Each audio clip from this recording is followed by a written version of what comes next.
আসসালামু আলাইকুম প্রিয় শ্রোতা। আমাদের আজকের গল্প জীবন তৃষ্ণা, লিখেছেন জ্যাক লন্ডন। মার্কিন লেখক জ্যাক লন্ডন জন্মেছিলেন 1876 সালে এবং মৃত্যুবরণ করেন 1916 সালে। তাঁর দুঃসাহসিক অভিযানের গল্প আর হীন তুচ্ছ অবস্থা থেকে অবিরাম সংগ্রামের মধ্য দিয়ে লক্ষ্যে পৌঁছাবার উদ্দীপনাময় কাহিনী সমৃদ্ধ ছোট গল্প এবং উপন্যাসের জন্য সর্বশ্রেণীর পাঠকের কাছে পরিচিত। তো আসুন শুরু করা যাক আমাদের আজকের গল্প জীবন তৃষ্ণা। সব কিছু মুছে গিয়েও থাকে কিছু, ওরা যে হেসেছে, খেলেছে, ফেলেছে দান, জীবনের পাশা খেলায় এইটুকুই লাভ, সোনার ঘুঁটিটা না হয় গেলই হারিয়ে। তীর ধরে ওরা দুজন খোঁড়াতে খোঁড়াতে এগোচ্ছিল। খুব কষ্ট হচ্ছিল ওদের হাঁটতে। আগের জন টাল সামলাতে না পেরে ছড়ানো পাথরের ওপর হঠাৎ আছড়ে পড়ল। দুজনেই অত্যন্ত ক্লান্ত এবং দুর্বল। দীর্ঘদিন ধরে কষ্ট সহ্য করে করে ওদের মুখে ফুটে উঠেছে সহিষ্ণুতার কঠিন এক অভিব্যক্তি। কম্বলের গাঁটের বিরাট একটি বোঝা ওদের পিঠে ফিতে দিয়ে বাঁধা। দুজনের হাতেই একটি করে বন্দুক। আনত ওদের ভঙ্গি, কাঁধ দুটো সামনের দিকে ঝুঁকে রয়েছে, মাথাটা আরও বেশি, দৃষ্টি মাটির ওপর নিবদ্ধ। আমাদের মোচকাটার মধ্যে মাত্র দুটো করে যদি কার্তুজ থাকতো তো খুব ভালো হতো, দ্বিতীয় ব্যক্তি বলল। বিষণ্ণ অনুভূতিহীন কণ্ঠস্বর, আগ্রহশূন্য উক্তি। পাথরের উপর প্রবাহমান ফেনিল জলস্রোত। প্রথম ব্যক্তি সদ্য তখন খুঁড়িয়ে খুঁড়িয়ে নেমেছে সেই জলস্রোতের মধ্যে, তাই প্রশ্নের উত্তর দেবার কোনো তাগিদ অনুভব করল না সে। অন্যজন ওর পিছু পিছু চলেছে। হিমশীতল পানি, এত ঠান্ডা যে হাঁটুতে তীব্র যন্ত্রণা হতে থাকে। পা দুটো ক্রমশ অসাড় হয়ে আসে। জুতো মোজা পরেও এই অবস্থা। মাঝে মাঝে ওদের হাঁটুর ওপর পানি আছড়ে পড়ছে। ঠান্ডায় ভারসাম্য হারিয়ে দুজনেই পা রাখার মতো একটু জায়গা খোঁজে। মসৃণ এক টুকরো পাথরে পা পড়তেই পেছনের লোকটির পা পিছলে গেল। আর একটু হলেই পড়েছিল আর কি। কোনো রকমে সামলে নেয় নিজেকে। যন্ত্রণায় কোঁকিয়ে ওঠে ওর কণ্ঠস্বর। মনে হয় ওর মাথা ঘুরছে, বিভ্রান্ত। টলমল করতে করতে একটা অবলম্বন খোঁজার জন্যে বাতাসের গায়েই একখানা হাত বাড়িয়ে ধরে।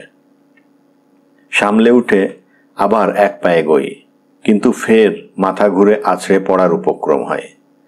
স্থির হয়ে দাঁড়িয়ে ও একবার সঙ্গীর দিকে তাকায়। ওর সঙ্গী কিন্তু একবারও ঘাড় ফেরানোর প্রয়োজন বোধ করেনি। পুরো 1 মিনিট লোকটি ঠায় দাঁড়িয়ে রইল। ভাব দেখে মনে হয় যেন নিজের সঙ্গে তর্ক করছে ও। তারপর চেঁচিয়ে বলল, এই বিল, আমার গোড়ালিটা মচকে গেছে রে। বিলের কোনো ভ্রুক্ষেপ নেই। পেছন ফিরে একবার তাকালোও না। শুভ্র ফেনিল জলস্রোতের মধ্যে টলমল করে তখন সে এগিয়ে চলেছে এক মনে। পেছনের লোকটি সঙ্গীর দিকে চেয়ে থাকে। ভাবলেশীন মুখ, চোখে আহত হরিণের দৃষ্টি। বিল খুঁড়িয়ে ওপারে ওঠে।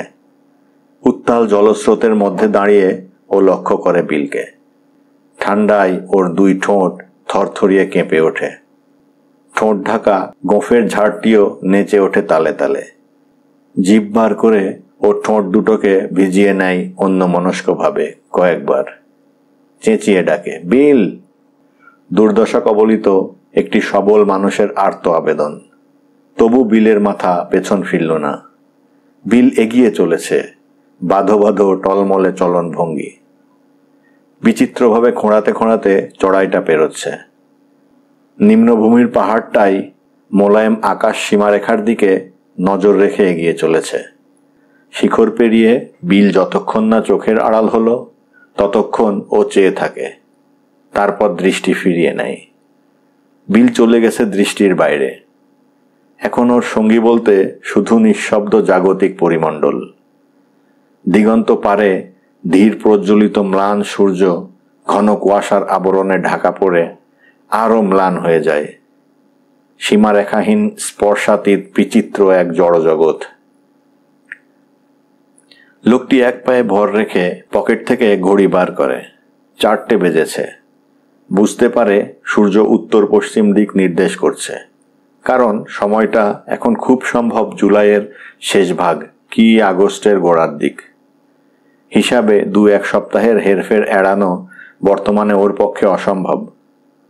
লোকটি দক্ষিণে তাকায়। ও জানে ওই জনশূন্য পাহাড়গুলোর ওপারে কোনো এক জায়গায় গ্রেট বিয়ার লেক। তাছাড়া ওই দিকেই যে কোথাও কানাডিয়ান ব্যারেন্স এর মাঝ দিয়ে আর্কটিক সার্কেলের ভয়াবহ বিস্তৃতি এও জানে।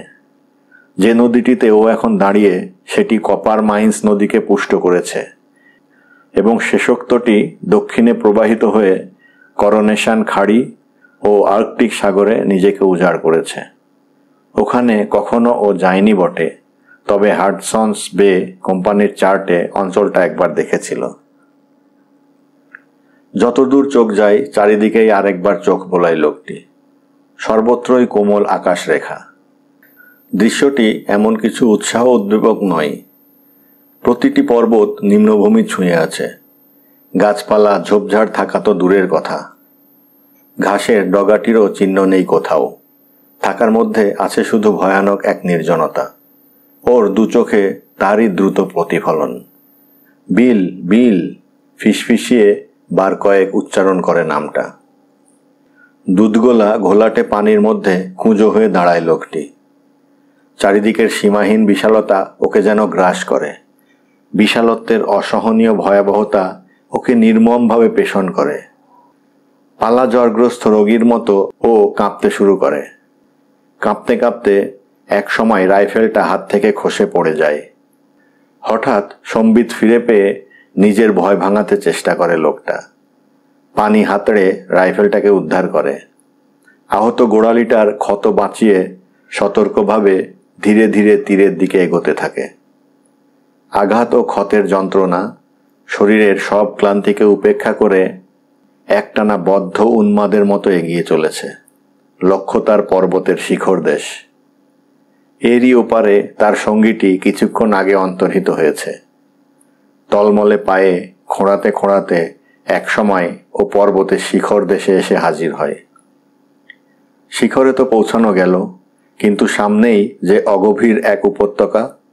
জীবনের কোনো চিহ্ন সেখানে চোখে পড়ে না। জলসিক্ত পিচ্ছিল এই উতরাই পেরোনো কি এতই সহজ কাজ? মরিয়া হয়ে ওঠে লোকটি। সঙ্গীহীন হলেও ও কিন্তু পথভ্রষ্ট নয়। জানে উপত্যকা পেরিয়ে খানিক দূর এগোলে ছোট একটা দিঘির কাছে পৌঁছবে। গ্রাম্য ভাষায় দিঘিটির নাম টিচিনিচিলি, অর্থাৎ কচিকঞ্চির দেশ। দিঘির পাড় ঘিরে ছোট ছোট শুকনো পাইন আর ফারের সারি। এখানে একটা নদী এসে পড়েছে। এর পানি সুস্বাদু, দুধগোলা ঘোলাটে নয়। বেশ মনে আছে নদীটির দুতীরে নলখাগড়ার বন। ওকে এই নদীর তীর ধরেই এগোতে হবে। যেখানে এই নদীটি বাঁক নিয়েছে সেখানে না পৌঁছে ও থামবে না। নদীর এই বাঁকের মুখ থেকে পশ্চিমে আর একটি নদী প্রবাহিত হয়েছে। এই জলধারাটি ডিজে নদীতে গিয়ে পড়েছে। এই দুই জলধারার সংযোগস্থলে অনেক পাথর দিয়ে চাপা একটা উপুড় করা নৌকার তলা থেকে ও একটা বোঁচকা পাবে। এই বোঁচকার মধ্যে আছে শূন্য রাইফেলটার জন্য কিছু টোটা, বড়শি, ছিপ আর একটা ছোট জাল। খাদ্য সংগ্রহের জন্য বিভিন্ন সরঞ্জাম। খুব বেশি না হলেও খানিকটা ময়দা মিলবে। সেই সঙ্গে কিছু বিন আর এক টুকরো বেকন। ওখানে বিল অপেক্ষা করবে। ডিজে নদীতে নৌকা বেয়ে ওরা দুজনে গ্রেট বিয়ার লেকে পৌঁছবে। তারপর লেক পেরিয়ে দক্ষিণ মুখে রওনা দেবে। ম্যাকেঞ্জি নদীতে না পৌঁছানো পর্যন্ত ওদের গতি দক্ষিণ মুখেই অব্যাহত থাকবে। ওখানে পৌঁছে আবার দক্ষিণে। হাড় কাঁপানো শীত ওদের পিছু ধাওয়া করে করুক, নদীর ঘূর্ণিজলে বরফ দেখা দেয় দিক, তবু ওদের চলার গতি থামবে না। সমস্ত প্রতিকূল অবস্থাকে উপেক্ষা করে ওদের মনের জোরই ওদের গন্তব্যস্থলে এগিয়ে দেবে। দক্ষিণে হাডসন বে কোম্পানির উষ্ণ কোনো অঞ্চলে পৌঁছে ওরা আবার চাঙা হয়ে উঠবে। অরণ্য সম্পদে ঐশ্বর্যময়ী, পর্যাপ্ত খাদ্য সম্ভারে পরিপূর্ণ। পেট পুরে খেয়েও শেষ করা যাবে না কিছুতে। দুর্গম যাত্রাপথ, কষ্টকর পথ পরিক্রমা, তাই মনকে তাগদ জোগাতে নানা রকম চিন্তার জাল বুনে চলছিল লোকটি। শরীরের সঙ্গে মনও লড়াই চালাচ্ছিল সমান তালে। ও কল্পনা করতে চাই, বিল ওকে একেবারে পরিত্যাগ করে যায়নি। রসদের বোঁচকাটার কাছে বসে নিশ্চয় অপেক্ষা করছে ওর জন্য। এ কথা না ভেবে ওর উপায় নেই, কেননা এই পরিশ্রমের তাহলে আর কোনো অর্থই থাকে না। আর সেক্ষেত্রে মৃত্যুকেই স্বীকার করে নিতে হয়, তা ও পারবে না। ম্লান সূর্যের রক্তাক্ত গোলাটা উত্তর পশ্চিমে ধীরে ধীরে অস্ত যাচ্ছে। ইতিমধ্যেই লোকটি এক পা করে মনে মনে অনেকবার বিলের সঙ্গে পাড়ি দিয়ে ফেলেছে দক্ষিণ দিকে। হাডসন বে কোম্পানির পোস্টে আর বোঁচকাটার মধ্যে কি কি রসদ আছে তার তালিকা খুঁটিয়ে খুঁটিয়ে ভাবতে থাকে লোকটি। দুদিন খাওয়া হয়নি, আর মনমতো খাওয়ার স্বাদ তো অপূর্ণ রয়েছে বহুদিন। মাঝে মধ্যেই ঝুঁকে পড়ে বিবর্ণ মাস্কেজ বেরি কুড়িয়ে নিয়ে মুখে পুরে চিবোচ্ছে লোকটা। ও জানে এই বেরিতে কোনো পুষ্টি নেই, তাতে কি, অর্জিত জ্ঞানের চেয়ে ক্ষুধা অনেক সত্যি। তাই অভিজ্ঞতাকে তুচ্ছ করে পানি ভরা তেতো মাস্কেক বেরি চিবিয়ে চলেছে। তখন প্রায় 9টা হবে। ছোট্ট একটা পাথরে পায়ের আঙুলটা ঠুকে গেল।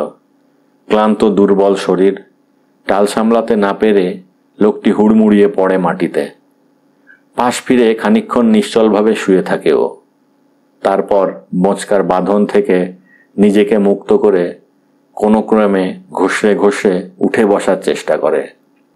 এখনো তেমন অন্ধকার হয়নি। যাই যাই করেও গোধূলির ম্লান আলো ছড়িয়ে রয়েছে চারিদিকে। সেই আলোয় পাথরের ফাঁকে ফাঁকে শুকনো শ্যাওলার সন্ধানে এদিক ওদিক হাতড়ায় লোকটি। শ্যাওলার ছোট্ট একটা স্তর জড়ো হলে তাতে আগুন জ্বালে। পানি ফোটাবে বলে একটা টিনের পাত্রে করে খানিকটা পানি বসায় আগুনে। আগুন ধিকি ধিকি জ্বলছে আর প্রচুর ধোঁয়া বেরোচ্ছে। বোঁচকা খুলেই সর্বপ্রথমে দেশলাই কাঠি গুনতে শুরু করে লোকটি। 67খানা রয়েছে। নিশ্চিত হতে 3বার গোনে কাঠিগুলোকে। শেষে ভাগ ভাগ করে কাঠিগুলোকে অয়েল পেপারে মুড়ে ফেলে। 1 ভাগ রাখে তামাকের থলিটাই, 1 ভাগ ভাঙাচোরা টুপিটার ভিতরকার ফেটটিটার তলায়, আর 3য় ভাগ রাখে শার্টের নিচে বুকের মধ্যে। কাজটি শেষ হবার পর আবার ওর ভয় করে। সবকটা মোড়ক খুলে ফেলে ফের গোনে, সেই 67খানাই রয়েছে। আগুনের ধারে ভিজে জুতো মুজো রেখে শুকিয়ে নিয়েছে। মোকাসিনটার একেবারে শতচ্ছিন্ন অবস্থা। কম্বলের তৈরি মোজার জায়গায় ফুটো, পা দুটো একেবারে রগরগে, রক্ত পড়ছে। গোড়ালিটা দপদপ করছে বলে একবার পরীক্ষা করে, ফুলে উঠে প্রায় হাঁটুর আকার ধারণ করেছে। কম্বল দুটোর একটা থেকে লম্বা করে একটা ফালি ছিঁড়ে নিয়ে গোড়ালিটায় কোষে বাঁধে। আরও কয়েক ফালি ছিঁড়ে পায়ে পেঁচিয়ে পেঁচিয়ে জড়ায়। মোকাসিন আর মোজা দুয়ের কাজ করবে। বাটি ভরে ফুটন্ত পানি পান করে। ঘড়িতে দম দিয়ে কম্বলের তলায় গুড়ি মেরে ঢুকে পড়ে। লোকটি মরার মতো ঘুমোচ্ছিল। মাঝরাত বরাবর কিছুক্ষণের জন্যে অন্ধকার ঘনিয়ে আসে, তারপরই অন্ধকার কেটে যায়। উত্তর পূর্ব কোণে সূর্য ওঠে। ধূসর মেঘের আড়ালে ঢাকা মলিন সূর্য। কাজেই দিন শুরু হয়েছে কেবল ওদিকের অংশেই। 6টার সময় লোকটির ঘুম ভাঙল। ও তখন শান্তভাবে চিত হয়ে শুয়ে। দৃষ্টি গিয়ে পড়ে ধূসর বর্ণ আকাশের দিকে। বুঝতে পারে খিদে পেয়েছে। কনুইয়ে ভর দিয়ে উপুর হতেই একটা নিঃশ্বাস ফেলার মতো শব্দ কানে আসে। চমকে দেখে 50 ফুট দূরে একটা বলগা হরিণ সতর্ক ও কৌতূহলী দৃষ্টিতে ওকে লক্ষ্য করছে। সঙ্গে সঙ্গে সেঁকা ও ঝলসানো এক টুকরো বলগা হরিণের মাংসের রূপ আর স্বাদের কথা মনে পড়ে। যন্ত্রচালিতের মতো শূন্য বন্দুকটার দিকে হাত বাড়ায়, লক্ষ্য স্থির করে ঘোড়া টেপে। হরিণটা ঘোঁত করে উঠে লাফ মেরে পালায়। পাথরের টুকরো পেরিয়ে ছোটার সময় খটখট করে আওয়াজ হয় খুঁড়ে। লোকটা গাল পেড়ে ফাঁকা বন্দুকটা ছুঁড়ে ফেলে দেয়। উঠে দাঁড়াবার চেষ্টা করতে গিয়ে সরবে কাতরে ওঠে। কাজটা শ্রমসাধ্য ও সময় সাপেক্ষ। দেহের প্রতিটি গ্রন্থির অবস্থা মরচে ধরা কবজার মতো।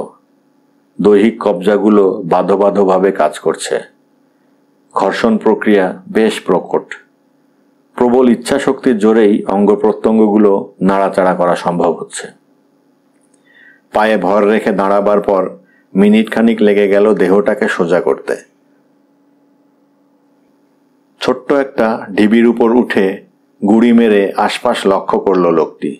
গাছ নেই, ঝোপঝাড় অবধি নেই। থাকার মধ্যে কেবল ধূসর শ্যাওলার অরণ্য। মাঝে মধ্যে এক আধটা ছোট্ট নদী কিংবা সরোবর চোখে পড়ে। আকাশেরও ধূসর বর্ণ। সূর্য নেই, এমনকি তার অস্তিত্বের কোনো ইঙ্গিতও নেই। লোকটি আন্দাজ করতে পারে না কোনটা উত্তর দিক। তাছাড়া কোন পথ ধরে গতরাত্রে এই জায়গাটিতে এসেছে তাও ভুলে গেছে সে। তবে এটা ভালো করেই জানে যে পথ হারায়নি। শিগগিরই কচিকঞ্চির দেশে পৌঁছতে পারবে। অনুভব করে জায়গাটা বাঁ দিক কোথাও, খুব দূরেও নয়, সম্ভবত নিচু পাহাড়টার ওপারেই। মোচকাটার আকার ভ্রমণের উপযোগী করে তোলার জন্যে ফিরে আসে। নিজেই নিজেকে বোঝানোর চেষ্টা করে যে দেয়াশলাইয়ের কাঠি গুনতে গিয়ে সে খুব একটা বেশি সময় নষ্ট করেনি। সময় নষ্ট হয়েছে হরিণের চামড়ার পেট মোটা থলিটা সম্বন্ধে মনস্থির করতে গিয়ে। থলিটা খুব একটা বড় নয়। দুহাত এক করলে তার তলায় অনায়াসে এটাকে ঢেকে রাখতে পারে, কিন্তু ওজন প্রায় 15 পাউন্ড। জিনিসপত্র সমেত পুরো মোচকার ওজনের সমান। ভাবনাটা এই কারণেই। অনেক ভেবে চামড়ার ব্যাগটাকে একপাশে সরিয়ে রেখে মোচকার জিনিসপত্র গোছাতে শুরু করে। খানিকক্ষণ ইতস্তত করে ফের চামড়ার ব্যাগটার দিকে তাকায়। তারপর এক হ্যাঁচকায় ব্যাগটাকে মাটির উপর থেকে ছিনিয়ে নিয়ে বোঁচকায় পড়ে। দেখে মনে হয় চারিদিকের জনশূন্যতাই বুঝি চোরের মতো ওর কাছ থেকে ব্যাগটাকে ছিনিয়ে নেয়ার চেষ্টা করছিল। বোঁচকাটাকে কাঁধে নিয়ে উঠে দাঁড়ালো লোকটি। ধীর পায়ে যাত্রা শুরু করলো দিনটির মোকাবেলা করতে। লোকটি এখন বাঁ দিক বরাবর চলতে শুরু করেছে। মাঝে মাঝে মাস্কেক বেরি খাবার জন্যে চলায় ছেদ পড়ছে। গোড়ালিটা আড়ষ্ট, খোঁড়ানো ভাবটা আরও প্রকট হয়েছে। তবু এ যন্ত্রণা পেটের যন্ত্রণার কাছে অতি নগণ্য। খিদের জ্বালাই পেটটা মোচড় দিয়ে উঠছে বারবার। ক্রমাগত পেট কামড়ানির ফলে যে পথ দিয়ে ওকে কঞ্চির দেশে পৌঁছতে হবে তার উপর আর স্থিরভাবে মনোসংযোগ করে রাখতে পারে না সে। মাস্কেক বেরি পেটের জ্বালার উপশম ঘটাতে তো পারেই না, উল্টো তার কঠিন দংশনে জিভ আর মুখের তালু জ্বালা করে। একটা উপত্যকায় এসে পৌঁছল লোকটি। দেখতে পেল পাহাড়ি মুরগির দল মাস্কেক বেরি আর শৈলস্তবক ছেড়ে ডানা ঝাপটে আকাশে উড়ে যাচ্ছে। ক্যার ক্যার ক্যার শব্দ করে ওরা উঠছে। পাখিগুলোকে লক্ষ্য করে একটা পাথর ছোঁড়ে, কিন্তু আঘাত করতে পারে না। বোঁচকাটাকে মাটির উপর নামিয়ে রেখে বিড়াল যেমন গুটি গুটি পায়ে এগোয়, ঠিক তেমনি করে গুটি গুটি পায়ে সন্তর্পণে পাখিগুলোর নিকটবর্তী হয়। চোখা পাথরের খোঁচায় ওর প্যান্ট ছিন্ন ভিন্ন হয়। শেষ পর্যন্ত হাঁটু থেকে রক্ত ঝরে চলার পথটি চিহ্নিত হতে থাকে। কিন্তু এ জ্বালা ক্ষুধার জ্বালায় চাপা পড়ে যায়। ভিজে শ্যাওলার ওপর সর্পিল ভঙ্গিতে বুকে হাঁটে। জামা কাপড় ছিন্ন ভিন্ন, সারা দেহ হিম, কিন্তু খাদ্য সংগ্রহের উন্মাদনায় কিছুই অনুভব করে না। একটার পর একটা পাহাড়ি মুরগি কেবলই ওর সামনে দিয়ে ডানা ঝাপটে আকাশে পাড়ি জমাচ্ছে। শেষ অবধি ওদের ক্যার ক্যার ক্যার ডাকটা ভেঙচি কাটার মতো লাগে। পাখিগুলোকে গাল পেড়ে সরবে ওদেরই ডাকের অনুকরণ করে। হামাগুড়ি দিয়ে এগোতে এগোতে হঠাৎ একটা পাখির একেবারে ওপর এসে পড়ে লোকটি। পাখিটা বোধহয় ঘুমিয়েছিল। পাখিটাকে ও দেখতে পায়নি। পাথরের খোঁদলে নিজের আশ্রয় ছেড়ে ঠিক ওর নাকের সামনে গিয়ে পাখিটা চম্পট দিল। মুরগিটার মতোই চমকে গিয়ে লোকটি হাত বাড়িয়ে ওটাকে ধরতে চাইল, কিন্তু পাখিটার পরিবর্তে ওর লেজের 3টে পালক কেবল বদ্ধ মুঠের মধ্যে রয়ে গেল। পলাতক পাখিটার দিকে চেয়ে ওটার উপর ঘৃণা জাগে, যেন দারুণ একটা গর্হিত কাজ করেছে। তারপর ফিরে এসে ফের বোঁচকাটা কাঁধে তুলে নেয়। দিনের অনেকখানি পার হয়েছে। নানা উপত্যকা পেরিয়ে একটা ঝোপঝাড় ভরা অঞ্চলে এসে পৌঁছায় লোকটি। এখানে শিকার মেলার সুযোগ আরও বেশি। বন্দুকের আওতার মধ্যে দিয়ে খুব লোভনীয়ভাবে 20-30টা বলগা হরিণের একটা দল পেরিয়ে গেল।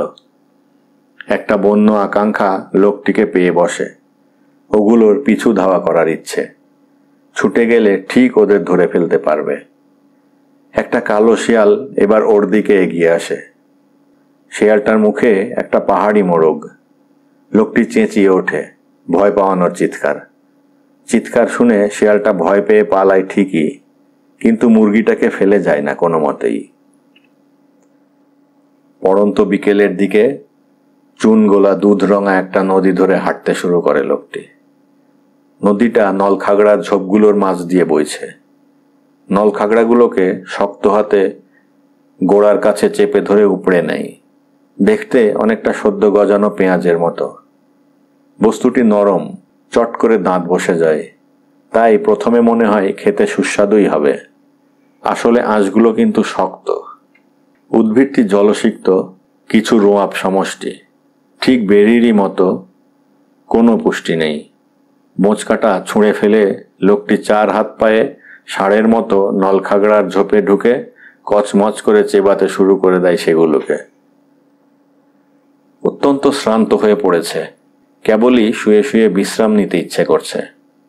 তবু ক্রমাগত এগিয়ে যেতে হয়। অবশ্য এর পেছনে কঞ্চির দেশে পৌঁছানোর প্রবল ইচ্ছে যতটা কাজ করছে, তার চেয়ে বেশি করছে ক্ষুধার তাড়না।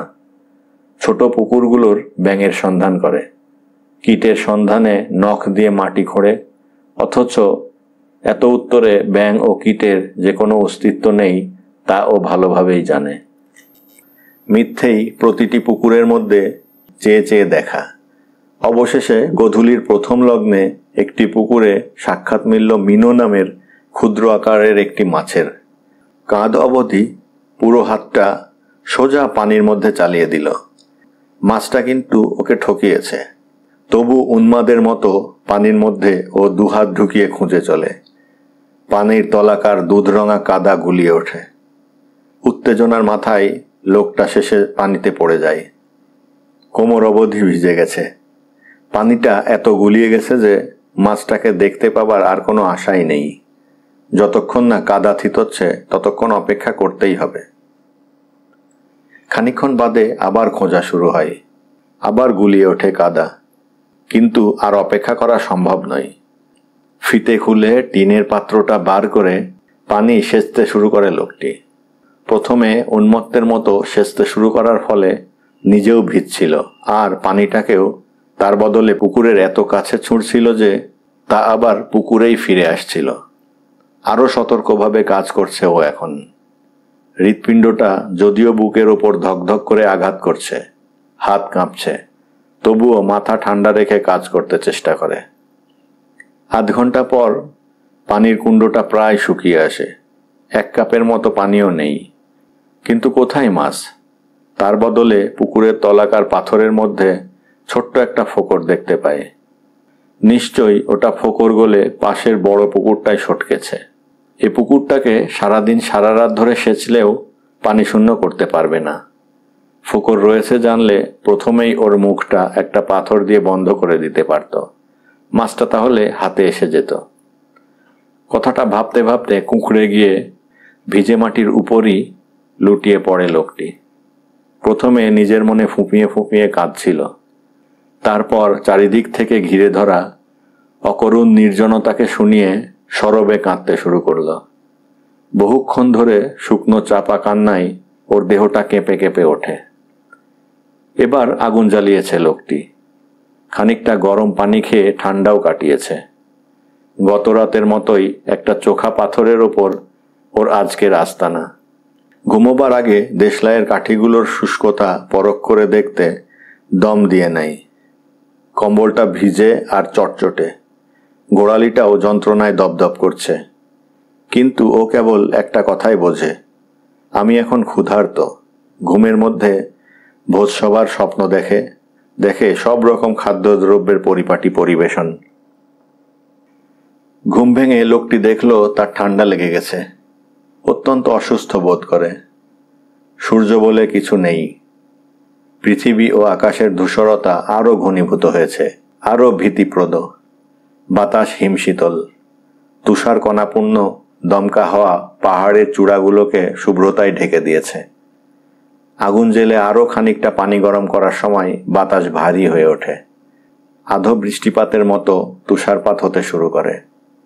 তুষার কণাগুলো আকারে বেশ বড়। অবিরাম তুষারপাত চলতে থাকে। জমি ঢাকা পড়ে যায়। মাটির সংস্পর্শে এসে তুষার কণাগুলো গলে যাচ্ছে, তাই জ্বালানো শ্যাওলাগুলো ভিজে গিয়ে আগুনটা নিভে গেল। আর বসে থাকার উপায় নেই। মোচকাটা কাঁধে এঁটে আবার এগিয়ে চলল লোকটি, খুঁড়িয়ে খুঁড়িয়ে। কোথায় যে যাবে তা অবশ্য সে জানে না। ক্ষুদ্র কাঞ্চির দেশ, কি বিল, কি ডিজে নদীর তীরে উপুড় করা নৌকো, কোনোটার জন্যই ওর মাথা ব্যথা নেই। এখন কেবল একটি ধাতুপদ ওর উপর প্রভুত্ব করছে, খাওয়া। লোকটি ক্ষুধা পাগল। কোন পথ ধরে এগোচ্ছে সেদিকেও খেয়াল নেই। কোনো মতে এই শ্যাওলাময় নিম্নভূমি পার হতে পারলেই খুশি। ভিজে তুষার আর জেলো মাস্কেক বেরিয়ে এড়িয়ে নলখাগড়া ওপড়াতে ওপড়াতে আন্দাজে পা ফেলে এগোয় লোকটি। বস্তুটি স্বাদহীন, তৃপ্তি পায় না একেবারে। একটা আগাছার সন্ধান পেয়েছে এবার, ঝালঝাল খেতে। যখনই চোখে পড়ছে খাচ্ছে, কিন্তু বেশি চোখে পড়ছে না। আগাছাগুলো লতা গাছের মতো, তাই কয়েক ইঞ্চি তুষার জমলেই চোখের আড়ালে চলে যাচ্ছে। রাত্রে আর আগুন জ্বালাতে পারা যায় না। গরম পানিও জোটেনি এক ফোঁটা। কোনো উপায় না দেখে ঘুমের আয়োজন করতে কম্বলের তলায় ঢুকে পড়ে কোনো রকমে। তুষারপাতের বদলে হিমশীতল বৃষ্টিপাত শুরু হয়েছে এখন।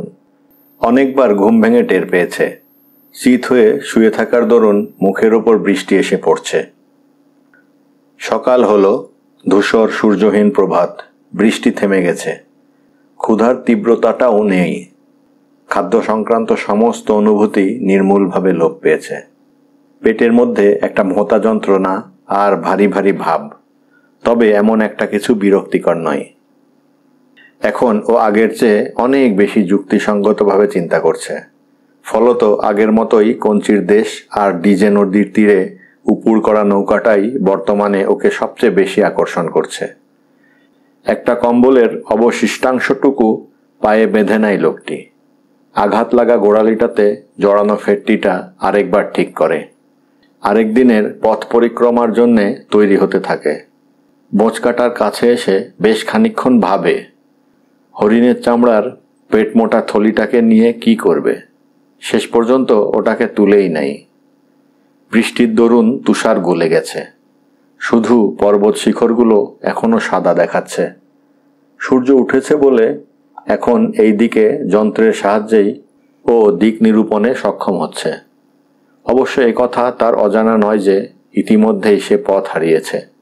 হয়তো গত কদিনের যাত্রাকালে বেশি মাত্রায় বাঁ দিকে সরে এসেছে।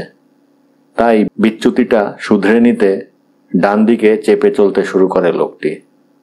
খিদের চোটে পেটের মোচড় আগের মতো অসহনীয় ঠেকছে না বটে, কিন্তু বুঝতে পারে সে ক্রমেই দুর্বল হয়ে পড়ছে। ঘন ঘন বিশ্রাম নিতে বাধ্য হচ্ছে। এই সময়টুকুতে মাস্কেকবেরি ও নলখাগড়াদের আক্রমণ করার ইচ্ছেটা প্রবল হয়ে ওঠে।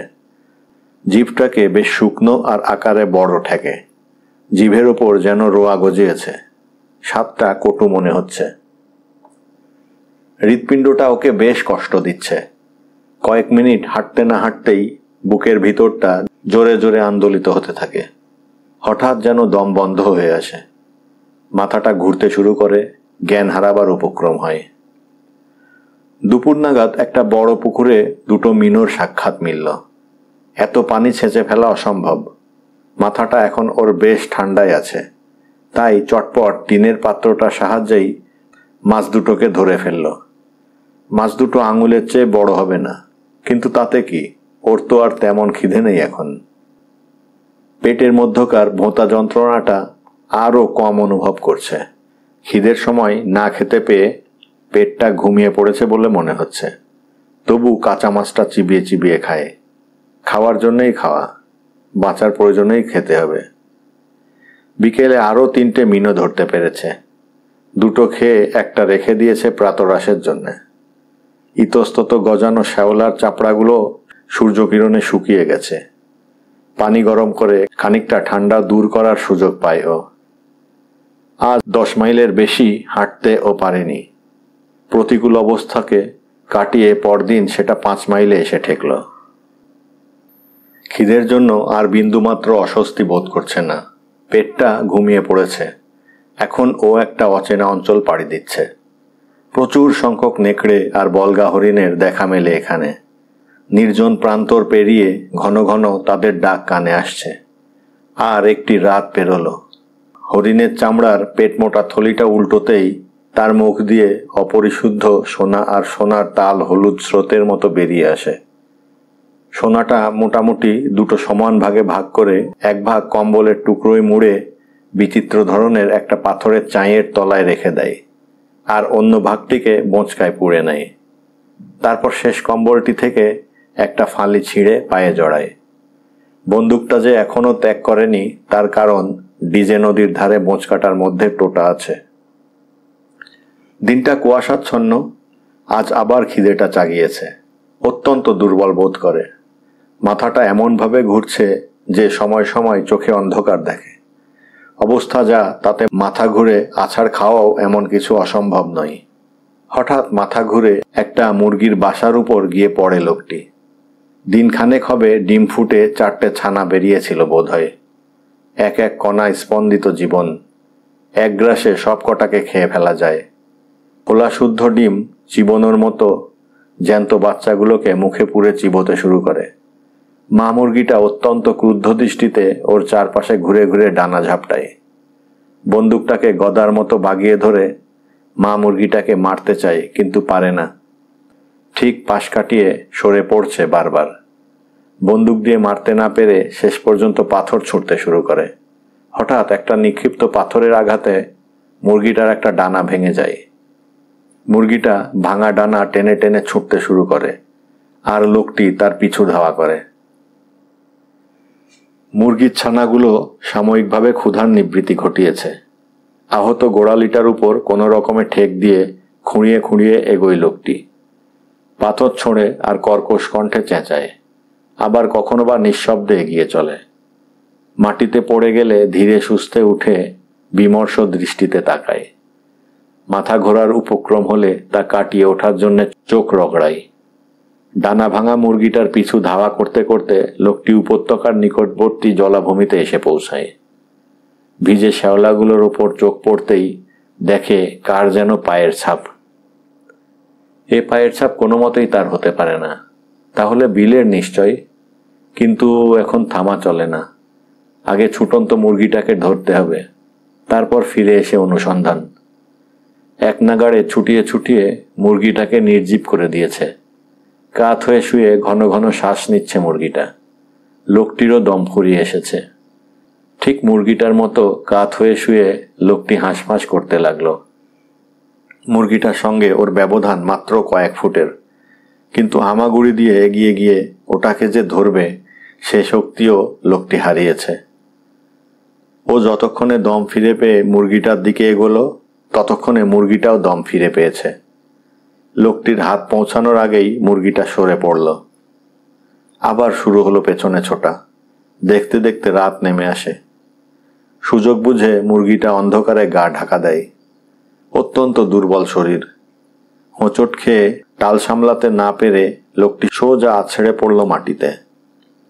মুখে জোর আঘাত লাগে, চিবুকটা কেটে যায়। পিঠের ওপর বোঁচকাটা যেমন বাঁধা ছিল তেমনই আছে। বেশ কিছুক্ষণ লোকটি নড়াচড়া করে না। তারপর পাশ ফিরে শোয়। ঘড়িতে দম দিয়ে ওইভাবেই শুয়ে কাটিয়ে দেয় সকাল পর্যন্ত। দিনটা আজও কুয়াশাচ্ছন্ন। শেষ কম্বলের অর্ধেকটা চলে গেছে পায়ে ফেটটি বাঁধার কাজে।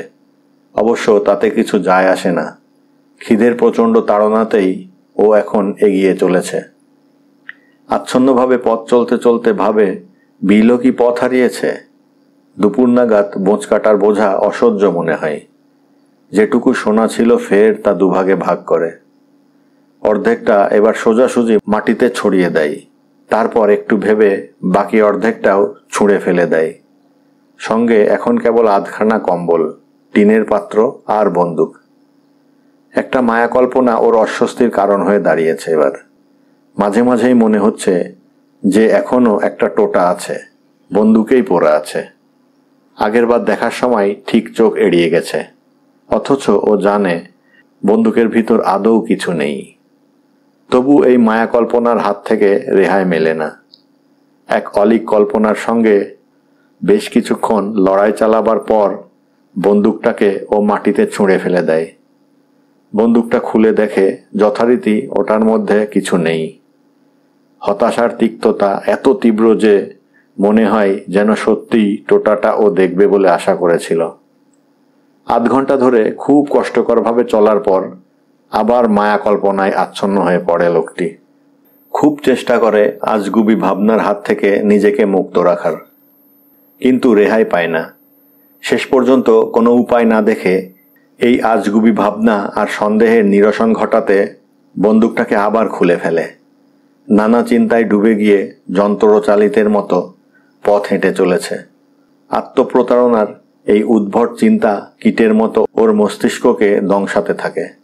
কিন্তু বাস্তবকে উপেক্ষা করে এই সুখ ভ্রমণের দায়িত্ব, এই সুখ ভ্রমণের স্থায়িত্ব খুব অল্পক্ষণের। কারণ খিদের তীব্র জ্বালা অনবরত ওকে পেছনের ভাবনায় ফিরিয়ে নিয়ে যাচ্ছে। সুখ চিন্তায় আচ্ছন্নের মতো চলতে চলতেই হঠাৎ ওর সম্বিত ফিরে আসে। চোখের সামনে যা দেখেছে আর একটু হলেই মূর্ছিত হয়ে পড়ত। দেহটা টলমল করে ওঠে। মাতালের মতো এধার সেধার এলোমেলো পা ফেলে পতনের হাত থেকে নিজেকে বাঁচায়। সামনেই একটা ঘোড়া দাঁড়িয়ে। ঘোড়া, একটা ঘোড়া। নিজের চোখকে বিশ্বাস করতে পারে না। ঘন কুয়াশায় চোখ দুটো ঢেকে গেছে, তার মধ্যে বিন্দু বিন্দু আলোর কণা। পাগলের মতো চোখ ঘষে ঘষে পরিষ্কার করতে চায়। দেখে কোথায় ঘোড়া? খয়েরি রঙা বিশাল একটা ভাল্লুক উৎসুক যোদ্ধার মতো ওকে খুঁটিয়ে খুঁটিয়ে দেখছে। বন্দুকটাকে প্রায় কাঁধ বরাবর তোলার পর ছোড়াটার কথা খেয়াল হয়। বন্দুকটা তক্ষুনি নামিয়ে রেখে পুঁতি বসানো খাপ থেকে টেনে বার করলো ছোড়াটাকে। সামনেই রয়েছে খাদ্য ও জীবন। বুড়ো আঙ্গুলটা ছোড়ার কানার ওপর একবার বুলিয়ে নেয়। অত্যন্ত ধারালোভাবে এক নিমেষে ভাল্লুকটার ওপর ঝাঁপিয়ে পড়ে ওটাকে ছিন্ন ভিন্ন করে দেবে। কিন্তু বুকের ভিতর থেকে সাবধানবাণী উচ্চারিত হয়, দপ দপ দপ। বুকের ভিতরটা হাঁক পাক করছে। একটা লোহার সাঁড়াশি দিয়ে কে যেন কপালটা টিপে ধরেছে। ধীরে ধীরে মাথা ঘোরার ভাবটাও বেড়ে চলে। কিছুক্ষণ আগের বেপরোয়া ভাবটা কোথায় উবে গেছে। একটা অজানা আতঙ্ক ওকে পেয়ে বসে।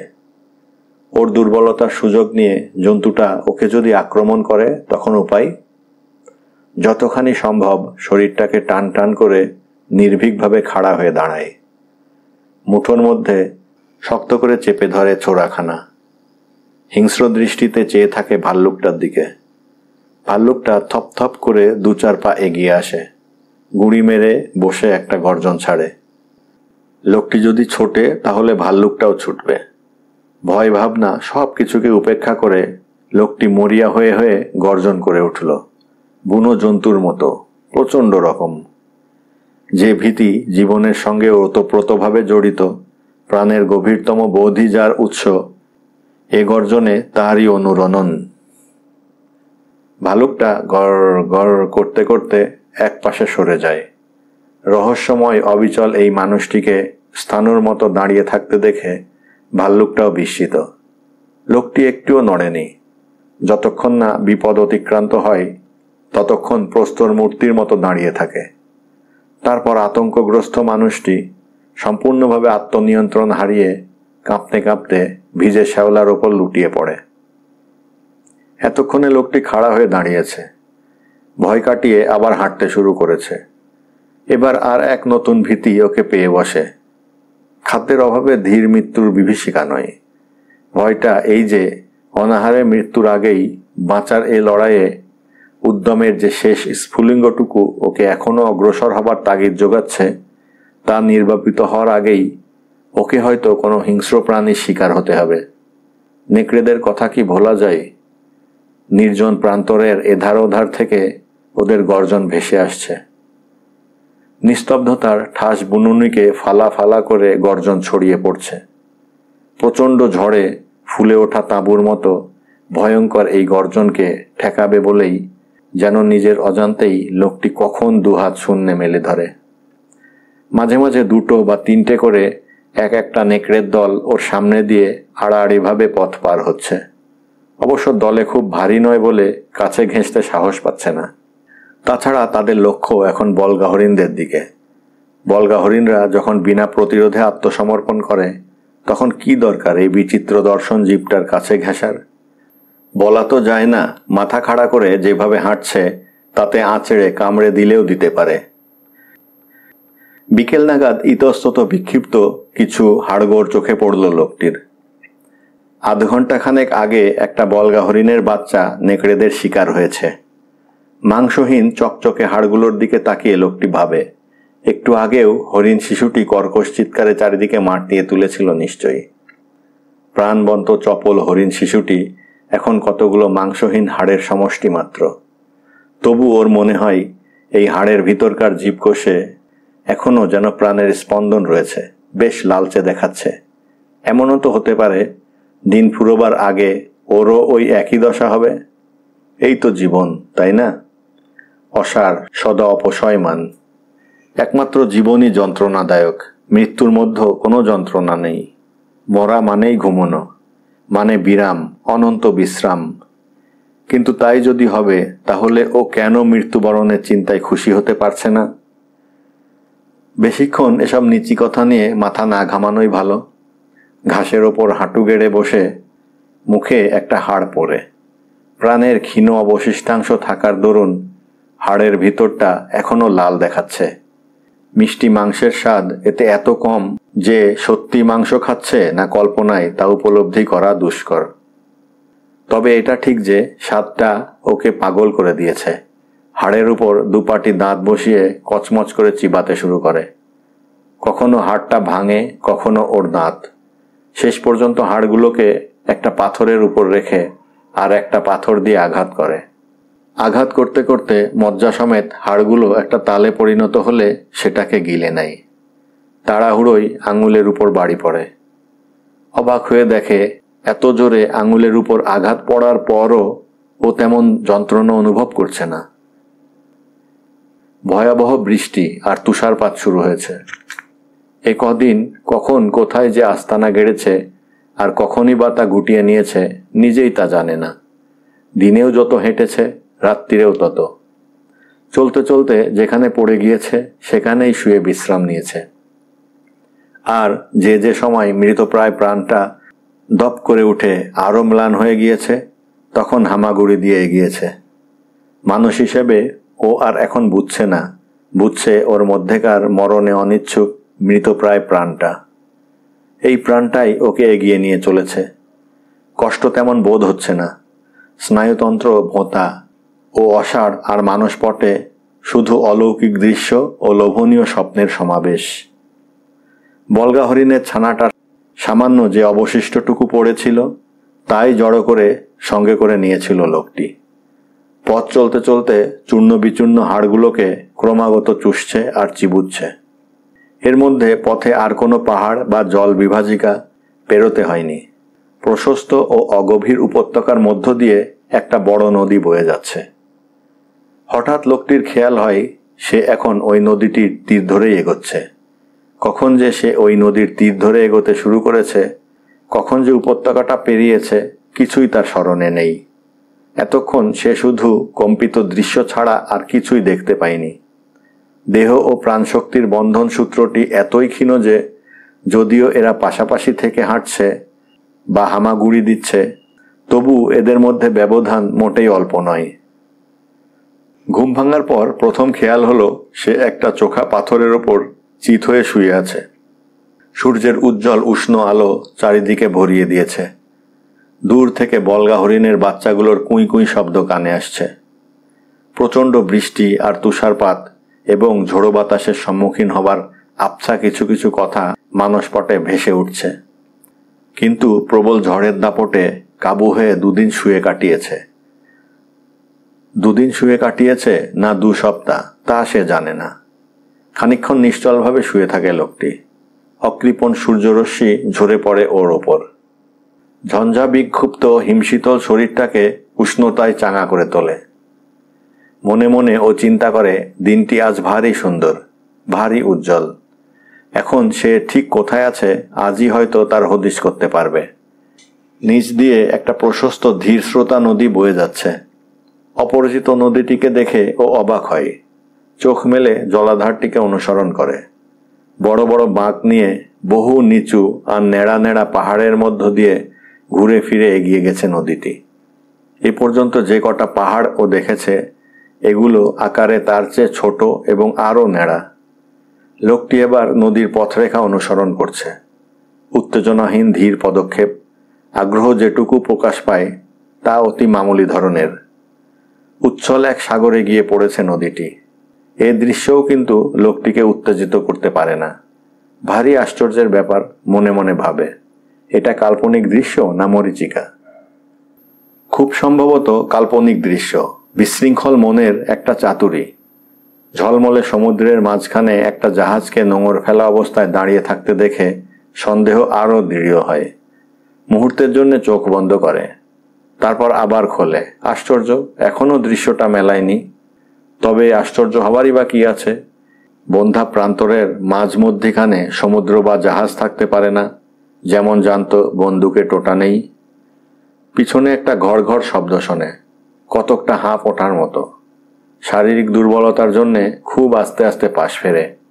কাছাকাছির মধ্যে কিছু নজরে পড়ে না, তবু ধৈর্য ধরে প্রতীক্ষা করে যদি কিছু দেখতে পায়। আবার ঘর ঘর শব্দ কানে আসে। বোধহয় 20 ফুট দূরও হবে না। এবড়ো থেবড়ো দুটো পাথরের মধ্যে একটা নেকড়ের ধূসর মুখখানা চোখে পড়ে। নেকড়েটার কানগুলো তেমন ছুচালো নয়, তাছাড়া চোখ দুটো ঘষা ঘষা রক্তবর্ণের, মাথাটা অসহায়ের মতো ঝুলে রয়েছে। জন্তুটা সূর্যালোকে ক্রমাগত চোখ পিটপিট করে তাকাচ্ছে। অসুস্থ বলেই মনে হয়। জন্তুটার দিকে চেয়ে থাকতে থাকতেই ফের ওটার হাঁপ ওঠে, কাশে। এখন ও যা দেখছে সেটা যে অলিক কিছু নয় তা ও নিশ্চিতভাবে বুঝেছে। উল্টো দিকে চোখ ফিরিয়ে একবার বাস্তব জগৎটাকে ভালো করে দেখে নেয়। এতক্ষণ এই বাস্তব জগৎটাই কাল্পনিক দৃশ্যের আড়ালে ঢাকা পড়েছিল। কিন্তু কি আশ্চর্য, দূরে সমুদ্রটা এখনো ঝকমক করছে, জাহাজটাও পরিষ্কার চোখে পড়ছে। তাহলে যা দেখছে সত্যি? চোখ বুজে বেশ খানিকক্ষণ চিন্তা করার পর ব্যাপারটা হৃদয়ঙ্গম হয়। ডিজে জল বিভাজিকা দূরে রেখে এতদিন ও উত্তর পূর্ব দিকে এগিয়েছে, অর্থাৎ কপার মাইন উপত্যকার দিকে। এই প্রশস্ত ধীরস্রোতা নদীটি তাহলে কপার মাইন নদী, আর ওই উজ্জ্বল সাগরটি তবে সুমেরু সাগর। জাহাজটা নিশ্চয়ই তিমি শিকারের ম্যাকেঞ্জি নদীর মুখ থেকে পূর্ব দিকে, অনেকটা পূর্ব দিকে সরে এসে করোনেশন ফাঁড়িতে নোঙর ফেলছে। বহুদিন আগে দেখা হাডসন বে কোম্পানির চার্টের কথা মনে পড়ে। এ ব্যাপারে আর কোনো দ্বিধা নেই। নিজের সিদ্ধান্তটা যুক্তিমাফিক বলেই মনে হয়। উঠে বসে প্রয়োজন মাফিক জিনিসপত্র গোছানোর দিকে মনোনিবেশ করে।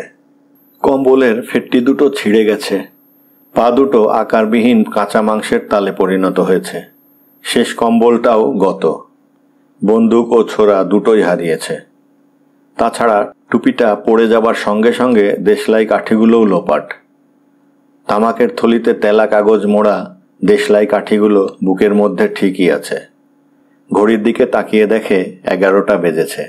ঘড়িটা এখনও চলছে। বোঝাই যাচ্ছে সময় মতো দম দিতে ভুল হয়নি। লোকটি এখন শান্ত, সুস্থির। অত্যন্ত দুর্বল হয়ে পড়েছে ঠিকই, কিন্তু কোনো যন্ত্রণাদায়ক অনুভূতি নেই। ক্ষুধার্তও নয়। খাদ্যের চিন্তা আগের মতো আর ওর মনকে প্রলুব্ধ করছে না। যুক্তিহীন এলোমেলো চিন্তা আর ওকে কাবু করতে পারছে না।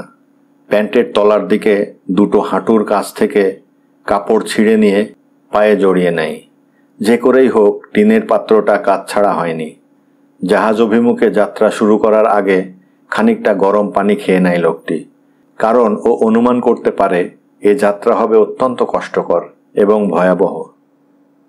অত্যন্ত ধীর মন্থর গতিতে পক্ষাঘাতগ্রস্তের মতো কাঁপতে কাঁপতে এগোতে থাকে। মাঝখানে একবার শুকনো শ্যাওলা সংগ্রহ শুরু করার পর দেখে যে আর উঠে দাঁড়ানোর শক্তি নেই। বারবার চেষ্টা করে উঠে দাঁড়াতে পারে না। শেষ পর্যন্ত 4 হাত পায়ে হামাগুড়ি দিয়েই এগোতে থাকে।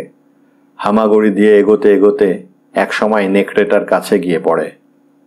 অনিচ্ছুকভাবে জন্তুটা ওর পথ থেকে সরে আসে। জিভ দিয়ে থাবাগুলো চাটতে শুরু করে। দেখে মনে হয় ওর শক্তিও নেই যে জিভটাকে মুড়বে। লোকটি লক্ষ্য করে যে নেকড়ের জিভটা সুস্থ স্বাভাবিক লাল রঙা নয়, হলদে খয়েরির মিশ্রণ, রুক্ষ গোছের, আধ শুকনো শ্লেষ্মায় ঢাকা। 2 পাইটের মতো গরম পানি খাবার পর লোকটি দেখল ও দাঁড়াতে পারছে, হাঁটতেও পারছে, যদিও সেই চলার পায়ে পায়ে মৃত্যু পথযাত্রীর শিথিলতা। মিনিটে মিনিটে দাঁড়িয়ে পড়ে বিশ্রাম নিতে হয়। পিছু পিছু নেকড়েটাও আসছে। ওর মতো নেকড়েটারও প্রতিটি পদক্ষেপ দুর্বল এবং অনিশ্চিত। রাত্রি নামে, অন্ধকারে ডুবে যায় ঝলমলে সমুদ্রটা। বুঝতে পারে সমুদ্রের দিকে 4 মাইলের বেশি এগোতে পারেনি। সারা রাত ধরে কানে আসে অসুস্থ নেকড়েটার দম বন্ধ করা কাশির শব্দ আর বলগা হরিণের ছানাদের কুই কুই ডাক। লোকটির চারধার ঘিরে জীবনের ছড়াছড়ি, তবে তা বড় কঠিন জীবন, অতি সজীব, অতি সুস্থ। আর এই জন্যেই ও অসুস্থ মানুষটার পিছু ছাড়ছে না কিছুতে, কারণ নেকড়েটার অনুভূতি ওকে বলে দিচ্ছে মানুষটাই আগে মরবে। আর তখন সকালে চোখ মেলতেই দেখে নেকড়েটা সতৃষ্ণ ক্ষুধার্ত দৃষ্টিতে ওকে পর্যবেক্ষণ করছে। গুড়িসুড়ি মেরে দাঁড়িয়ে আছে। মরণাপন্ন ঘেয় কুকুরের মতো লেজটা 2 পায়ের মধ্যে ঢুকে আছে। ভোরের ঠান্ডা হাওয়ায় অসুস্থ নেকড়েটা কাঁপছে। লোকটি নেকড়েটাকে উদ্দেশ্য করে কি যেন বলে, কিন্তু গলার কর্কশ্বর ফিসফিসানির ওপরে ওঠে না। নেকড়েটা নিরুৎসাহিতভাবে দাঁত খিচোয়। উজ্জ্বল সূর্যের দেখা মিলেছে এবার। সারাটা সকাল ধরে টলমলে পায়ে সমুদ্রের দিকে এগিয়ে চলে। লক্ষ্য তার তিমি ধরা জাহাজটি। এগোতে এগোতে বারবার হুমড়ি খেয়ে পড়ে। পরিষ্কার আবহাওয়া, এই উচ্চ অক্ষাংশ সুলভ ক্ষণস্থায়ী গ্রীষ্মকালের স্থায়িত্ব 1 সপ্তাহে হতে পারে, আবার কাল কিংবা তার পরের দিনও এর মেয়াদ ফুরোতে পারে। বিকেল নাগাদ লোকটি চলার পথে কয়েকজন মানুষের পায়ের ছাপ দেখতে পেল। বোঝা যাচ্ছে লোকটি 4 হাত পায়ে হামাগুড়ি দিয়েছে। বিলও হতে পারে বলে ওর মনে হয় স্বাভাবিক, কিন্তু কোনো উত্তেজনা প্রকাশ পায় না, কোনো আগ্রহই নেই। বস্তুত ওর আর এখন আবেগ অনুভূতি বলে কিছু নেই। শারীরিক যন্ত্রণা অবধি টের পাচ্ছে না। পেট এবং স্নায়ুসমূহের নিদ্রামগ্ন অবস্থা, তবু দেহের অন্তর্বর্তী জীবনটুকু ওকে এখনও চালিত করছে। মরণের সঙ্গে যুঝে চলেছে। মরতে ও কিছুতেই রাজি নয় বলেই এখনও বিস্বাদ মাছকেক বেরি এবং মিনো খাচ্ছে। গরম পানিটুকু নিয়মিত পান করছে। সর্বদা সতর্ক দৃষ্টি রাখছে অসুস্থ নেকড়েটার উপর, যদি আক্রমণ করে বসে। 4 হাত পায়ে আগুয়ান মানুষটির পদচিহ্ন অনুসরণ করে শিগগিরই ও অপরিচিত যাত্রাপথের শেষ প্রান্তে এসে পৌঁছায়। কতগুলো হাড় চারিদিকে ছড়িয়ে রয়েছে। মনে হয় অল্পক্ষণ আগেই ভোজন পর্বটি সমাধা করা হয়েছে। ভিজে শ্যাওলার ওপর বহু নেকড়ের পায়ের থাবার দাগ। হঠাৎ দেখে ওর হরিণের চামড়ার থলির জোড়াটা পথের মধ্যে পড়ে রয়েছে, তীক্ষ্ণ দাঁতের আক্রমণে ছিন্ন ভিন্ন। লোকটির দুর্বল আঙ্গুলের ক্ষমতা অনুযায়ী চামড়ার থলিটার ওজন খুব বেশি হওয়া সত্ত্বেও ওটাকে তুলে ধরে। বিল এটাকে শেষ পর্যন্ত আঁকড়ে রেখেছিল। হা হা, বিলকে দেখিয়ে দেবে ওস্তাদের মায়ের শেষ রাত্রে। ও ঠিক বেঁচে যাবে, আর এটাকেও ঠিক বয়ে নিয়ে যাবে ঝলমলে সমুদ্রের বুকে, নোঙর ফেলা জাহাজটাই। দাঁড়কাকের ডাকের মতোই লোকটির আনন্দের বিভৎস কর্কশ প্রকাশ। নেকড়েটা ওর সঙ্গে গলা মিলিয়ে বিষাদক্লিষ্টভাবে গড় গড় করে। আচমকা লোকটি থমকে দাঁড়ায়। এই লালচে পানা চাঁচা ছোলা সাদা হাড়গুলোকে যদি বিল বলতে হয়, তাহলে কি করে ওকে মজাটা টের পাবে? ঘুরে দাঁড়ায় লোকটি। দুর্বল পায়ে এগোতে এগোতে ভাবে বিল ওকে পরিত্যাগ করেছিল বটে, কিন্তু বিলের সোনা ও নেবে না, আর হাড়গুলো মুখে পুড়ে চুষবেও না। অবশ্য ওর জায়গায় বিল থাকলে এমন সুযোগ কিছুতেই ছাড়ত না। এগোতে এগোতে একটা পুকুরের কাছে এসে পৌঁছায় লোকটি। মিনোর খোঁজে ঝুঁকে দেখতে গিয়ে এক ঝটকায় মাথাটা সরিয়ে নেয়। পানিতে নিজের মুখের প্রতিফলন দেখে ভয়ে আঁতকে উঠেছে। ভয়ানক বিভৎস সে মুখ, সবকিছু অন্ধকার দেখে। বেশ কিছুক্ষণ পরে অচৈতন্য ভাব কাটে। পানি সেচা সম্ভব নয়, কারণ পুকুরটা যথেষ্ট বড়। টিনের পাত্রটা নিয়ে কয়েকবার মাছ ধরার ব্যর্থ চেষ্টা করে, তারপর আশা ছেড়ে দেয়। ভয় পায় প্রচণ্ড দুর্বলতাবশত হয়তো পড়ে যেতে পারে, ডুবে যাওয়াও অসম্ভব কিছু নয়। এই কারণেই বালির চরে আটকে পড়া কোনো কাঠের গুঁড়ি চড়ে ও নদী পেরোতে সাহস পায়নি। জাহাজ আর লোকটির মধ্যেকার ব্যবধান আজ 3 মাইল কমেছে। পরের দিন হয়তো 2 মাইল হবে, কারণ ও এখন বিলের মতো হামাগুড়ি দিয়ে এগোচ্ছে। এইভাবেই 5ম দিন পেরোলো। এখনও জাহাজ থেকে ওর দূরত্ব 7 মাইল। দিনে 1 মাইল পথও পেরোতে পারছে না। ক্ষণস্থায়ী গ্রীষ্ম এখনো বিদায় নেয়নি। আবার লোকটি হামাগুড়ি দিতে শুরু করে। মাঝে মাঝে জ্ঞান হারায়, জ্ঞান ফিরলে আবার হামাগুড়ি দেয়। অসুস্থ নেকড়েটা ওর পায়ে পায়ে যেন জড়িয়ে রয়েছে, কাশছে, হাঁপাচ্ছে আর অনুসরণ করছে। জামার পিছনের অংশ ছিঁড়ে নিয়ে হাঁটুর তলায় প্যাডের মতো জড়িয়ে নেওয়া সত্ত্বেও পা দুটোর মতো হাঁটু দুটোও দগদগে কাঁচা মাংসে পরিণত হয়েছে। পথের শ্যাওলা আর পাথরের ওপর রক্তের চিহ্ন আঁকতে আঁকতে লোকটি এগিয়ে চলে। হঠাৎ একবার পেছনে ফিরতেই চোখে পড়ে ক্ষুধার্ত নেকড়েটা সেই রক্ত চিহ্নগুলো জিভ দিয়ে চেটে পরিষ্কার করে দিচ্ছে। বুঝতে আর ওর বাকি থাকে না, এখনই যদি ওটাকে খতম করতে না পারে তাহলে অন্তিম পরিণতি কি হবে। এরপরই শুরু হয়ে যায় অস্তিত্বের লড়াইয়ের এক মর্মস্পর্শী নাটক, যার ঝুড়ি মেলা ভার। জীবন সংগ্রামে বিপর্যস্ত একটি অসুস্থ লোক হামাগুড়ি দিচ্ছে, আর অন্যদিকে এক ক্ষুধার্ত অসুস্থ নেকড়ে খোঁড়া পায়ে গুটি গুটি এগোচ্ছে। শিকারের এক উন্মাদ নেশায় দুপক্ষই উদ্গ্রীব। নির্জন প্রান্তরের মাঝ দিয়ে দুটি প্রাণী নিজেদের মৃতপ্রায় দেহ দুটোকে টেনে নিয়ে চলেছে। নেকড়েটা সুস্থ হলে ওর এত মাথা ঘামানোর কিছু থাকতো না, কিন্তু শেষ পর্যন্ত ওকে দিয়ে এই মৃতপ্রায় ঘৃণ্য নেকড়েটা ওর ক্ষুধার্ত পেট ভরাবে, এ চিন্তা অত্যন্ত অপ্রীতিকর। মনটা খুঁতখুত করছে, আবার চিন্তাগুলো এলোমেলো হয়ে পড়ছে। কতগুলো মায়া দৃশ্য ওকে বিভ্রান্ত করে তোলে। এখন ও আর সুস্থভাবে কিছুই ভাবতে পারছে না, সুস্থভাবে চিন্তা করার অবকাশই পাচ্ছে না। একেবারে কানের কাছে একটা ফোঁসফোঁসানির শব্দে সম্বিত ফিরে পায় লোকটি। নেকড়েটা লেংচে পালাতে গিয়ে পায়ের জোর হারিয়ে মাটিতে পড়ে যায়। খুবই হাস্যকর দৃশ্য, কিন্তু একটুও মজা পায় না লোকটি। অবশ্য ভয়ও পায়নি। ভীতি নামক পদার্থটিকে সে কবে হারিয়ে বসেছে। এই দৃশ্য ওকে সুস্থভাবে ভাবতে সুযোগ করে দেয়। শুয়ে শুয়ে তাই ভাবে কি করা উচিত। এখান থেকে জাহাজটার দূরত্ব 4 মাইলের বেশি নয়। চোখের পানি মুছে তাকিয়ে এখান থেকেই জাহাজটাকে পরিষ্কার দেখতে পাচ্ছে, আর সেই সঙ্গে দেখছে সাদা পালতোলা একটা নৌকা ঝলমলে সমুদ্রের বুক চিরে এগোচ্ছে। কিন্তু এই 4 মাইল পথ ওর পক্ষে যে কোনোভাবে হামাগুড়ি দিয়ে পার হওয়া সম্ভব নয় তা ও জানে, এবং জেনেও ও ওর কর্তব্য কর্মে অবিচল। ভালো করেই বুঝতে পারছে আর 1/2 মাইল পথও পার হতে পারবে না সে, তবুও ও বাঁচতে চায়। এতদিন ধরে এত সংকটের মোকাবেলা করার পরও মরতে হবে এ কথা ও মানতে রাজি নয়। তাছাড়া এটা অযৌক্তিক। মানুষটির উপর দুর্ভাগ্যের দাবির যেমন অন্ত নেই, তেমনি সেও কিছু কম যায় না। অবশ্যম্ভাবী মৃত্যুর মুখে দাঁড়িয়েও সে মৃত্যুকে অস্বীকার করছে। চোখ বুজে অতি সতর্কভাবে নিজের ওপর নিজের কর্তৃত্ব ফিরিয়ে আনে। তীরের ওপর আছড়ে পড়া উত্তাল ঢেউয়ের মতো ওর অস্তিত্বের রন্ধ্রে যে শ্বাসরোধকারী অবসন্নতা ক্রমাগত ওকে আঘাত হানছে, তার হাত থেকে নিজেকে মুক্ত করে ও জয়ী হতে চায়। বাঁচার সংগ্রামে মরণকে অস্বীকার করতে চায়।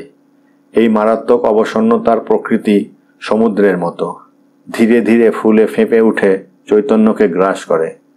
কখনো কখনো ও নিমজ্জিত হয়ে পড়ে, অবসন্নতার সমুদ্রে, বিস্মৃতির অতলে। তখন এলোমেলোভাবে হাত পা ছুঁড়ে সাঁতরায়, আবার কখনো অজ্ঞাত অদ্ভুত প্রাণ রসায়নের দৌলতে মনোবলের ভগ্নাবশেষ ফিরে পায় এবং আবার উদ্যমে রুখে দাঁড়ায়। লোকটি একেবারে নিশ্চল হয়ে শুয়ে থাকে। অসুস্থ নেকড়েটা ক্রমেই কাছে এগিয়ে আসছে। হাঁসফাঁস শব্দ থেকেই টের পেয়েছে। মনে হয় অনন্তকাল ধরে ওটা ক্রমশ কাছেই এগিয়ে আসবে। লোকটি একটুও নড়ে না। কানের গোড়ায় এসে পৌঁছেছে নেকড়েটা। গালের উপর জন্তুটার কর্কশ জিভের স্পর্শ শিরীষ কাগজ ঘষার মতো লাগে। ঝটিতে দুটো হাত প্রসারিত করে। ওর নখগুলো বাজ পাখির ফলার মতো তীক্ষ্ণ, কিন্তু বৃথা চেষ্টা। মুঠোর মধ্যে শুধু খানিকটা বাতাস আটকা পড়ে। সাংঘাতিক ধৈর্য নেকড়েটার। অবশ্য লোকটির ধৈর্যও কিছু কম নয়। দিনের অর্ধেকটা নিশ্চলভাবে শুয়েই কাটিয়ে দেয়, যাতে না বেহুশ হয়ে পড়ে। তার জন্যে ক্রমাগত নিজের সঙ্গে লড়াই করে চলে। প্রতীক্ষা করে কখন নেকড়েটা ওকে খেতে আসে এবং শেষ পর্যন্ত ওরই খাদ্য হয়। কখনো কখনো লোকটি অবসন্নতার অতলে তলিয়ে যায় এবং সুদীর্ঘ সব স্বপ্ন দেখে। কিন্তু এই নিদ্রা ও জাগরণের মধ্যেও লোকটি সদা প্রতীক্ষারত। শুধু ভাবে, এই বুঝি কানের কাছে নিঃশ্বাসের শব্দ শুনল, এই বুঝি কর্কশ জীবটার সোহাগ স্পর্শ ওকে আতঙ্কগ্রস্ত করে তুলল। নিঃশ্বাসের শব্দটা কিন্তু লোকটি শুনতে পায়নি। তখন ও স্বপ্ন দেখছিল। শেষ পর্যন্ত ধীরে ধীরে তন্দ্রা কেটে যায়। বুঝতে পারে নেকড়েটা জিভ দিয়ে হাত চাটছে। লোকটি সুযোগের অপেক্ষা করে। থাবাগুলো আলতোভাবে চাপ দিচ্ছে। চাপটা আরও বাড়ে। নেকড়েটা সুদীর্ঘকাল যার জন্য প্রতীক্ষা করেছে, সেই খাদ্যের উপর দাঁত বসাবার চেষ্টায় সব শক্তিটুকুকে সযত্নে ব্যবহার করছে। লোকটিও দীর্ঘকাল ধরে অপেক্ষা করেছে। এবার ওর রক্তাক্ত দন্তবিদীর্ণ হাতখানা নেকড়েটার চোয়ালটাকে চেপে ধরে। নেকড়েটা দুর্বলভাবে জুটছে, আর লোকটিও দুর্বলভাবে মুঠো পাকিয়ে রেখেছে। শেষ পর্যন্ত লোকটি ধীরে ধীরে অন্য হাতটা দিয়ে নেকড়েটাকে প্যাঁচে ফেলে। মিনিট পাঁচেক পেরোবার পর দেখা যায় লোকটির পুরো দেহের ওজনের তলায় নেকড়েটা পিষ্ট হচ্ছে। নেকড়েটাকে যে টুটি টিপে মারবে ওর কবজিতে সে জোর নেই। শেষ পর্যন্ত লোকটি দাঁত বসিয়ে দেয় নেকড়ের গলায়। মুখ ঢেকে গেছে বড় বড় লোমে। আধ ঘন্টা খানেক পর লোকটি বুঝতে পারে গলা দিয়ে চুইয়ে চুইয়ে উষ্ণ রক্ত নামছে। অনুভূতিটা সুখপ্রদ নয়। এ যেন গলিত সীসা গিলতে বাধ্য হওয়া। আর এই বাধ্য হবার পিছনে রয়েছে তার নিজেরই প্রতিজ্ঞা। খানিকটা পরেই লোকটি চিত হয়ে শুয়ে ঘুমিয়ে পড়ে। তিমি শিকারের জাহাজ বেডফোর্ডে ছিলেন কজন বিজ্ঞানী। ওদের দল বৈজ্ঞানিক পর্যটনে বেরিয়েছে। ডেকের উপর দাঁড়িয়ে ওরা তীরের কাছে অদ্ভুত একটা জন্তু লক্ষ্য করেন। জন্তুটি তীর বেয়ে সমুদ্রের দিকে এগোচ্ছে। এটা যে কি তা তারা অনুভব করতে পারেন না। ওরা তখন জাহাজের সঙ্গে লাগোয়া একটি নৌকায় চড়ে বসেন। অনুসন্ধান করতে তীরের দিকে রওনা দেন। তীরের ওপর যাকে ওরা পড়ে থাকতে দেখলেন, তার প্রাণ আছে বটে, কিন্তু তাকে মানুষ বলা খুব শক্ত। লোকটি অন্ধ, বেহুশ, কীটের মতো মাটির উপর কিলবিল করছে। এগোবার জন্যে এই দুঃসাধ্য প্রচেষ্টা বহুলাংশে বিফল হচ্ছে। তবু লোকটি নাছোড়বান্দা। লোকটি ঘন্টা পিছু 20 ফুটও বোধহয় এগোতে পারছিল না। 3 সপ্তাহ পরে লোকটি বেডফোর্ডে একটি শয্যায় শুয়ে বলবার চেষ্টা করছিল সে কে এবং কেন সে এখানে এসেছিল। ওর হাড় বার করা গাল বেয়ে অঝরে ঝরছিল অশ্রু। ওর অসংলগ্ন অনর্গল কথা থেকে এটুকু বোঝা যাচ্ছিল যে লোকটি তার মায়ের কথা বলছে, সূর্যকরোজ্জ্বল দক্ষিণ ক্যালিফোর্নিয়ার কথা, আর কমলালেবুর বাগান ঘেরা ছোট্ট একটা বাড়ির কথা। এরপর খাবার টেবিলে বিজ্ঞানী ও জাহাজের অফিসারদের সঙ্গে যোগ দিতে গিয়ে ওর আর বেশি দিন সময় লাগে না। খাদ্য সম্ভারের বহর দেখে লোলুপ দৃষ্টিতে চেয়ে থাকে লোকটি। অন্যরা খাবার তুলে মুখে পড়ার সঙ্গে সঙ্গে তাকে উদ্বিগ্ন দেখায়। এক এক গ্রাস খাদ্য অদৃশ্য হয়, আর অমনি ওর দৃষ্টিতে ফুটে ওঠে এই গভীর অনুতাপ। লোকটি এখন পুরোপুরি প্রকৃতিস্থ বটে, কিন্তু খাবার সময় ও এদের কাউকে সহ্য করতে পারে না। মজুদ খাদ্য ফুরিয়ে যাওয়ার আতঙ্ক ওকে যেন পেয়ে বসেছে। পাচক, কেবিন বয় আর ক্যাপ্টেন ভাঁড়ারে কতটা কি আছে না আছে প্রত্যেকের কাছে খোঁজ নিয়েছে। বারবার আশ্বস্ত করা সত্ত্বেও ওদের কথা বিশ্বাস করতে পারে না। নিজের চোখে দেখবে বলে চোরের মতো ভাঁড়ারের আশপাশে ছুঁকছুক করে বেড়ায় লোকটি দিন দিন মোটা হতে শুরু করেছে। বিজ্ঞানীরা চিন্তিতভাবে মাথা নেড়ে আলাপ আলোচনা করছেন এবং ওর জন্যে বরাদ্দ খাদ্যের পরিমাণটা কমিয়ে দিয়েছেন। কিন্তু তবু ওর পেটের বহর দিন দিন বাড়তেই থাকে। শার্টের তলায় বিস্ময়করভাবে ভুঁড়িটা ফুলে ওঠে। নাবিকরা মিটিমিটি হাসে। ওরা ব্যাপারটা জানে। শেষ পর্যন্ত কয়েকদিন চোখে চোখে রাখার পর বিজ্ঞানীরাও ব্যাপারটা জানলেন। ওরা দেখলেন প্রাতরাশের পর লোকটি ভিক্ষুকের মতো ঝুঁকে পড়ে একজন নাবিকের সামনে হাত বাড়িয়ে ধরল। নাবিকটি হেসে জাহাজি বিস্কুটের এক টুকরো ওকে দিল। লোভীর মতো ও মুঠো করে ধরে বিস্কুটটা, আর এমনভাবে চেয়ে দেখে যেন মনে হয় সে এক কৃপণ সোনার তালের সন্ধান পেয়েছে। তারপর শার্টের তলায় বিস্কুটটা লুকিয়ে ফেলে। অন্য নাবিকরাও হাসতে হাসতে ওকে বিস্কুট দেয়। বিজ্ঞানীরা কথাটা জানতে পেরেও চেপে গেলেন। লোকটিকে ওরা ঘাঁটালেন না, কিন্তু গোপনে ওর শোবার বাংকে তল্লাশি চালালেন। দেখা গেল জাহাজি বিস্কুটে বাং ভর্তি। জাহাজি বিস্কুটে গদি ঠাসা। প্রতিটি আনাচে কানাচে গোজা হয়েছে জাহাজি বিস্কুট। অথচ লোকটি অপ্রকৃতিস্থ নয়। সম্ভাব্য দুর্ভিক্ষের হাত থেকে রেহাই পাবার জন্যে সতর্কতামূলক ব্যবস্থা গ্রহণ করছে মাত্র। বিজ্ঞানীরা বললেন এটা সাময়িক। সান ফ্রান্সিসকো বেতে বেডফোর্ড নোঙর ফেলার আগেই বিজ্ঞানীদের কথা সত্য প্রমাণিত হলো। ধন্যবাদ।